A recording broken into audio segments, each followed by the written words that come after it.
Hey guys, welcome back to Super Paper Mario. Now, before we get started, this was originally supposed to be the last episode, but it ended up being way longer than I thought it would, so I decided to split it up into two parts. So, welcome to the 7th bonus episode of Super Paper Mario, and I'm going to refer to it as if it's the last episode a few times in this one, so that's why I'm going to call it that. So with that out of the way, let's get started. You know, I never taken the time to appreciate it, but the drawings on the top of Flipside Tower are actually really beautiful, honestly. I love how intricate they are in the design patterns. It's not something you'd really notice unless you just stood up here for a bit. Anyway, hey guys, welcome to the last episode of Super Paper Mario. Last time we got all the treasures we could get from the maps, and this time we're going to be wrapping things up once and for all, and I'm just going to be showing you guys everything I haven't shown you that I want to. So, there's not a whole lot I want to talk about in all the dimensions, but there's just a few lines I do want to show off because I think they're either funny or just really nice in general. If you visit Vesuvius, he says, "So you managed to save the world, did you? A well done is in order, I suppose." Now on to a more pressing matter. How is Watchet? He is my cousin, you see. Sadly, I do not think he fully appreciates the gift that my mere presence brings. I merely floated over his rug and he shot me, telling me to get off it. Saved the world, did you? Well, dumplings! Seen Vesuvius lately? I know why he doesn't just live in town. Can't believe I'm saying this, but I wouldn't mind talking to the crazy old wizard. We've had a big helping of trouble between us over the years, but he's still my friend. I always found that one line wholesome, really. Like, they've known each other for a long time, there's some trouble, but at the end of the day, they're still friends, and they just want to help each other out. You know, in a game as dark as this one, with all sorts of doom, gloom, and destruction, it's nice to just see one small simple line like that. There's also another one, too. Look at you, saving the world and dimension, universe, and all that. All those good deeds, it's enough to, well, make me a big softie. I'm gonna go make up with him, soon, after my nap. Oh hey, it's you. Listen, I owe you a big thanks. You didn't care about the color people wear, you just wanted to save the world. I need to get along with my bro the way we did back when we were boys. I'm all he's got, and he's all I've got, even if he does dress like a lobster. Like I said, just another small little wholesome exchange I really wanted to show off. And for something a little less wholesome, 1. Trust yourself, nobody else does. 2. Grip the day, live life like a pair of pliers. 3. Sideburns make the man, man does not make the sideburns. What do you think? I got over my flip phase and moved on to creating new quotables. If I write one good enough, I'll get into Two Bottoms' tome of quotations. That way I figure my wisdom will get spread around the world like a disease. Without you, there'd be no world to well infect. With wisdom, so thanks. Yeah, that line really did not age well at all, did it? Now, there's something I really want to show off right away in the Bitlands. If you talk to Francis, he does mention he wants to make Tiptron Mark II. But there is something else I want to talk about, and that's the fact that there is an unused song in this game that many speculate to have once been an intro for Chapter 3. Remember at the beginning of each chapter, we see it getting drawn while a rendition of the main theme plays? Well, this is speculated to have initially been the intro for Chapter 3. And of course, some of my audio equipment starts messing up, and I can't get any of the unused songs I was telling you about, so I'll put links in the description, but it just really sucks I have to talk about them without showing them, but yeah, there's not a lot I can do about it. But eventually it got changed to the one we know now.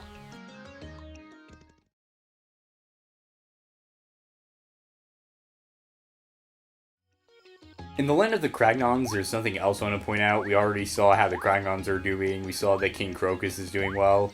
But there is one line I completely forgot to mention, and it said if you defeat King Crocus while playing as Mario. The Flora Sapiens are freaking out, and Tippy just totally nonchalantly says, "We defeated your king." get over it. And that's a line I always found to be really funny, considering just how, like, insensitive it is. But then I used Bowser for the fight and I didn't get to show it off, so there you go. And I remember these two shades in the underwear having some really funny things to say, but I don't exactly remember what they are. So the reason I'm hanging here by the entrance is I'm waiting for my girlfriend. I want her to have a long, fulfilling game, of course, but I want her next to me. Pretty conflicting situation, if you catch my drift.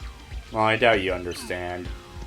Actually, no, that was actually, like I said, oddly wholesome. What do you have to say? You enjoying your after game? I'm loving it! A bunch of my friends from the hospital I was in just arrived. Now we all hang out together every day. I've got to say, we all owe that...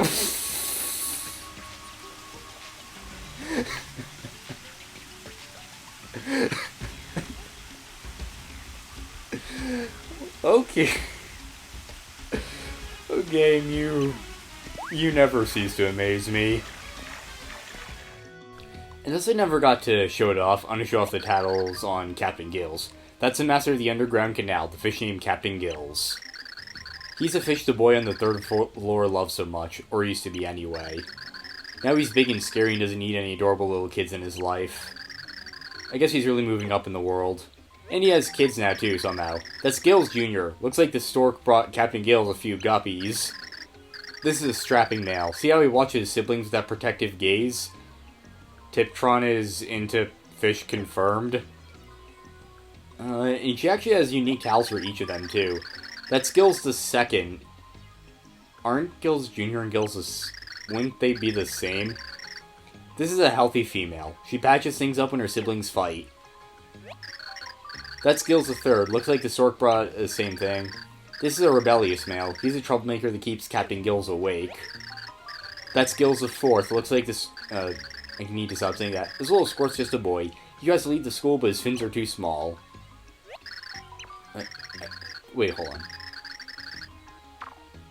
That's Gills the fifth. This is the runt of the family. He swims at his own pace and peeks at his siblings. So we have some Gills lore here, I guess. Over here in Flopside, I also want to talk about a character I've gained a newfound appreciation for. This guy. Not so. Not so bad a day to you. Hey, how's life? Not so bad. Why do I have an appreciation for him? Well, let's talk about How's It, the friendly shopkeeper from Flipside. He's always smiling at you, beaming, saying stuff like, have a good day, and it'll all be okay. But it's just all positive messages and nothing of substance. Sometimes when life is rough, people just say, hey, it'll get better, but at the end of the day, it's just meaningless platitudes and phrases, and nothing that actually helps. And then Natsu comes in. He's just saying, hey, maybe today isn't so bad after all. He acknowledges that the universe can be really cruel and still manages to find some positivity in it, where How's It just throws positivity at you and doesn't really listen to you. Natsu acknowledges the hardships and manages to find positivity in spite of that, instead of putting on this mask of positivity and saying, hey, feel better like How's It does. Maybe I'm just looking way too deep into this, but I don't know. Sometimes I just think way too deeply about things when I really shouldn't. And moving on to another topic, there's actually a sign here that I totally missed in Flopside. Records. Coins found, 12,277, enemies defeated, 3,194. Just a quick little record you may or may not have found before. And I actually wonder, is there an equivalent of that sign in Flipside? It's right beyond Merlin's house. I mean, Nolrem's house. Yes, there is. What does it say? Hold on. Whose record? Sequential jumps, 18. Sequential stylish moves, 11. I'm assuming that I guess it just means the amount of times we've been able to land on an enemy, and the amount of times we've been able to pull off a stylish move by shaking the Wii remote. Although I don't exactly remember when those instances could have been, though. Now, there is one collectible I forgot to get, and that is Piccolo's catch card here in Flopside. What you want to do is go to the area where the 7th heart pillar was. The easiest route to do that is to go back to the area where the Flopside pit is, I don't want to think about the memories of this place. And then you go upwards from there, back through the area with the floating blocks and the hidden power-up. It's a lot easier to go this route than going into the outskirts from the second floor and going down again.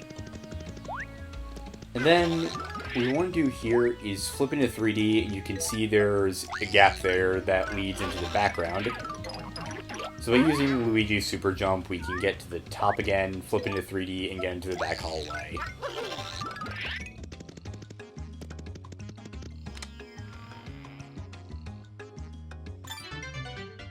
With that, we have our Piccolo card, and thus all the cards of the Pixels, and I'm a little disappointed because that's our 101st card, and we could have ended this series with 100 cards, but no, now it's just a one-off.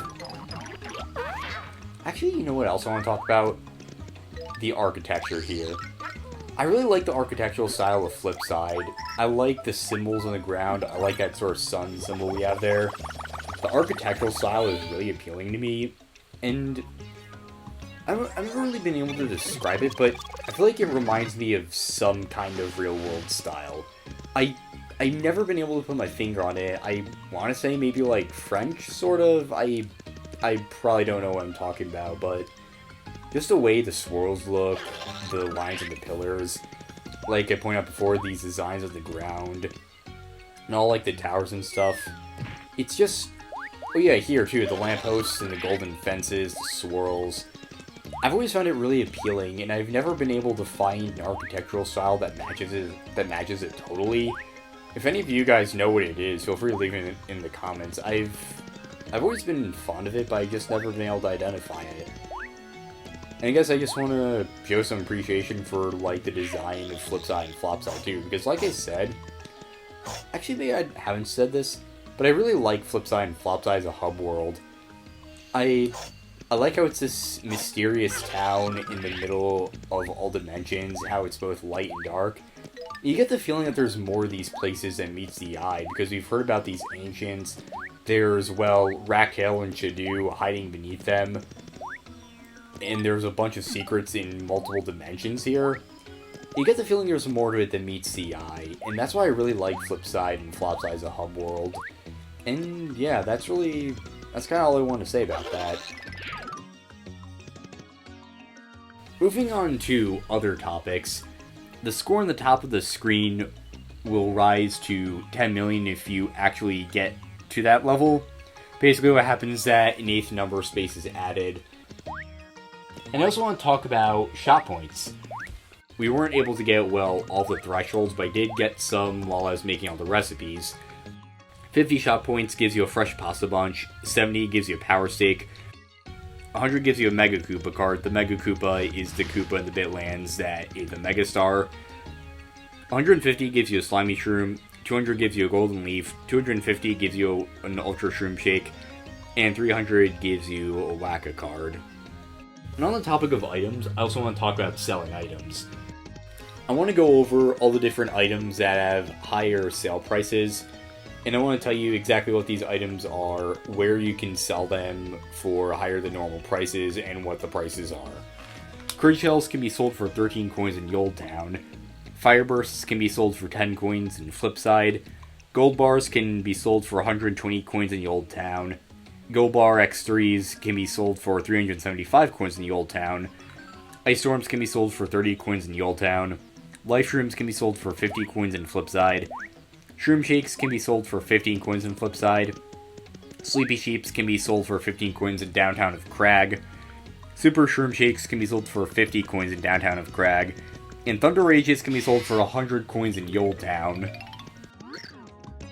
With that, how about we talk about some of Super Paper Mario's unused content, and there's actually a surprising amount of it. Originally, Pixels were going to be called Farins, because you get it, Fairy, Pixie, and what's interesting is that Tippy was going to be the only Farrin originally. What would happen is that she gained the ability to morph into different ones, and she'd have abilities such as Fairy Toss and Fairy Hammer, and these abilities evolved into Throw and Cut respectively. As time went on, the abilities were given their own personalities, and they became the Pixels. And actually, I kind of have a dark theory about the Pixels. A lot of them seem a little off or strange. You have to wonder if that's because, well, they spent like the last 2,000 to 3,000 years hiding in chests all over the place, so you can only imagine what that would do on someone's sanity. And speaking of pixels, there's actually an unused pixel in the box art, and also appears in a screenshot of the big looper fight. On a side note, it's worth noting that Tippy is present in this screenshot, which implies that she may have been intended to be used during Chapter 3 at some point in development. But anyway, going back to the ladder pixel, it's theorized that this pixel would have been the one that gives you the ability to flip into 3D. And I honestly think I would have preferred that to what we got in the final game. I think it would have been much more convenient to have all the characters be able to flip into 3D. And I've heard rumors that Mario's ability was originally that he could have used his hammer, but I'm not sure how much truth that has to it, especially because I just mentioned the fairy hammer. There also are some screenshots of an early build of Town, which shows that the designs of them were supposed to be much different originally. They sort of resemble Mimi, which is a little funny. I kind of wonder if they were originally going to tie in her backstory with Town somehow, but I guess that idea got axed. We can also see the speech bubbles or the indicator to talk with an NPC were originally going to be different. And there are also some unused items. A booth sheet from Paper Mario the Thousand Year Door appears in item files, but it's labeled unavailable item. And there's also 2 different key designs. All of these are labeled unused and they don't do anything in the game. There are also 2 more unused songs in the game. First of all, there's an unused song for the Happy Flower.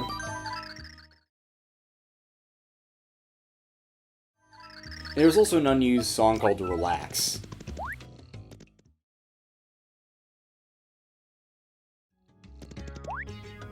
So I was originally going to do a segment on unused enemies, but it turns out there's a lot more of them than I have time to cover in this video.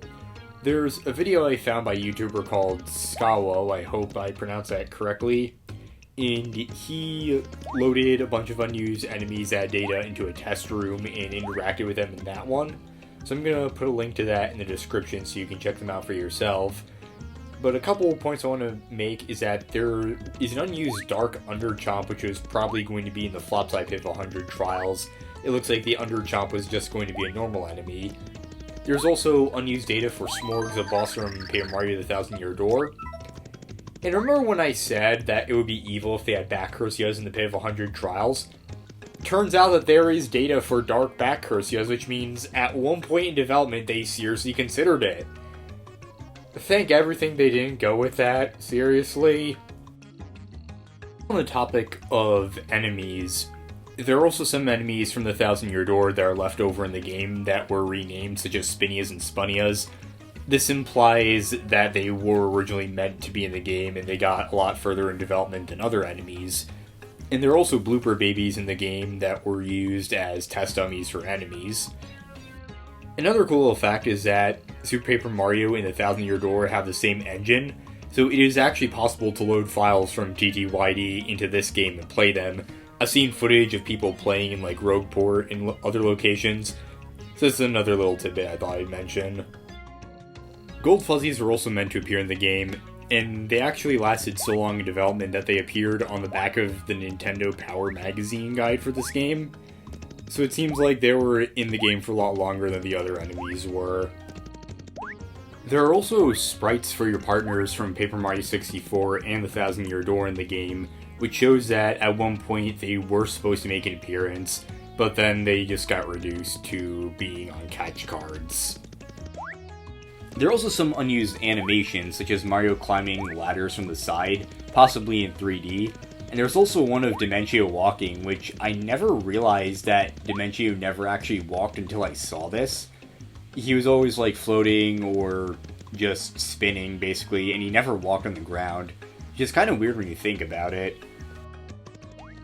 Another interesting thing is that the scenes from the prologue and the ending have collision in them, which means that if you can load them in the game's files and play around as Mario in them, you'll actually be able to touch the ground, interact with stuff in 3D, and I guess maybe you you were supposed to like play the intro, which I personally think would have been much better than what we got. I do like the intro cutscenes. I think it does a good job of setting up the story, but it would have been more interesting if we got to play them. And also, it would have been nice to visit the chapel that we see at the end of the game, too. There are also several unused rooms, but I'm going to show those off at a later point in this episode. This brings me to perhaps the most bizarre discovery of Super Paper Mario. This doesn't exist in any copy except the Korean version, which was not made available until 2009, 2 years after the game's release. In the game's files are these weird cat things, that all of which have different art styles and really don't seem to fit with anything in Super Paper Mario. They're also accompanied by different maps with a different art style, and no one really knows why these are here. It's theorized that they were meant to be another game, or perhaps a testing for a game. The file names for the cats indicate that they were named after Intelligent the System's character design and lead artist. So it's possible they were involved with it, but no one really knows why these cats are here. So you might be wondering where exactly I am right now. And the answer is, I'm not even in the game right now. This is NoClip, a website that allows you to view files from different games out of bounds. You can explore the different areas through different camera angles. It's basically just a massive data dump of all the files. They have a ton of games on here, and I found this site very useful when I was doing research for this game. And using these, you can take a look at some of the rooms I was talking about. The first thing I want to show off is a couple of unused rooms I mentioned in the Pit of 100 Trials. This is Dan 11, which just seems to be the basic template for the pit. There's this room, which has much different doors than what we saw in the final game. They almost look like elevators. There's also Dan 13, which looks similar. The main thing I want to show you guys is that they have some unused maps on here. This appears to be Dimension D, and there's also another one that also resembles Dimension D. And you can also go into storybook pages, which are basically the backgrounds for all the mini-games. What's interesting is that you can go to the various cutscenes from the beginning and ending of the game, like I said. And I actually found a unique little secret right here, and that's that there's a painting of Bowser on the back of his wall. We never see this in the game because this segment is entirely in 2D, but it's just a nice little detail that shows that you most likely were intended to explore it at some point. But here's where things get interesting. This is one of the unused scenes from the cat prototype that was found. We can see there's a very distinct art style that doesn't look like anything else in the game. And we can explore the rest of these maps to see that they're all quite different. There's this one which seems to be an island. There's this one which seems to be some kind of forest. There's this one which seems to be the same forest, but there are more flowers and some of them are flat. And here's the fabled cats themselves. As you can see, the one on the left looks like a Paper Mario character almost, but the other three have very different art styles. And what's really interesting is that if we zoom out, we can see this map is pretty big. There are a bunch of branching pathways and different trees. And if you go over here, it looks like there's sort of like a haunted forest area or something like that. Once again, we don't know what this is for. It's highly unlikely that this was meant to be part of Super Paper Mario because, well, why would they add something this big in a Korean exclusive version of the game and nowhere else? So it's possible this is meant to be a unique game in and of itself, but it still leaves a lot of unanswered questions. Here we have the cats again, but in a smaller setting. But we can see there's this field right here that looks like a farm field with a bunch of colorful flowers, and there's nothing on the opposite side. The next one, there's this signpost in a forest. And this is presumably the forest you're supposed to go in. I don't know, I guess maybe this could have been the haunted forest, but these trees look very different from the ones we saw back then. And here's a fifth cat. It's speculated that this cat was meant to be the protagonist of the game. And here he is next to a very dark and kind of creepy looking lake in the middle of an empty field. And then here he is again with a path and some cliffs. Once again, this is probably an area you would have been able to explore. What's interesting though is that none of these areas really exist in 2D. They're clearly meant to be explored in 3D, which ties into the theory that this wasn't meant to be for Super Paper Mario. Once again, it's really strange, and no one really knows why this is here or what its purpose was. Now, something else I want to talk about. Seth Gordon, the director of The King of Kong, indicated once that he wanted to make a movie adaptation of Super Paper Mario. His vision involved flipping between 2D and 3D animation styles, which does sound like an interesting concept, but I wouldn't be too keen on the idea of a movie of Super Paper Mario being made because, well, most video game movies aren't very good, to be honest, and I really wouldn't want them to do the story injustice. So that's my 2 cents on that. It could be an interesting design for maybe another studio to take up though, but I don't know too much about movie making animation, so I'm not really an authority on that. Another thing I want to bring up is that Super Dimentio is referenced in Super Smash Bros. Ultimate. Both Dimentio and Mr. L appear as spirits, and they're the only 2 characters from this game in that one. What's kind of cool is that in the Dimentio Spirit Battle, you fight a giant Luigi, which is, well, pretty much what you do in the finale of this game, so it's a neat little reference to that. And for another thing that's out of this game, I mentioned once that digibutter.ner was made a real site after this game's release, so how about we go ahead and take a look at it. And so, here it is, digibutter.ner in all its glory. The best place to post digital butterfly pics on the internet since 2007. Also video games and stuff. There's latest posts from Elite Ner Francis. Not really sure what's going on here. It looks like it's a little dated, maybe. But it seems this post right here it talks about the coronavirus pandemic, so I guess it's not sorted in order. This digibutter.ner 1.0, which is from 2007 to 2009. As we can see, the last post was on September 9th, 2009, and it's called New Users Come Here, which is, well, a little ironic. And also, it says it's 12 p.m., but it's actually 1 p.m. where I am now, so I guess the timer's off for my time zone or something. Digibutter.new 2.0. Digibutter.ner 2.0. Don't know why I said digibutter.new. It ran from 2009 to 2014. And the latest edition went from 2014 to whenever it's going to end. It is the current version. Here, this guy's talking about how Super Paper Mario work on Switch and a bunch of different stuff. There's a reference to Origami King, which only got announced a few days ago, so this is definitely the newest edition of it. But yeah, it's nothing too much, it's just kind of funny that they actually made it a real site. So this last episode was originally going to be one big thing, but it ended up being over an hour long, so I'm going to cut the episode right here. And next time, for the actual last episode of Super Paper Mario, we're going to, well, talk about the lore of this game and go over my final thoughts on it. See you guys next time.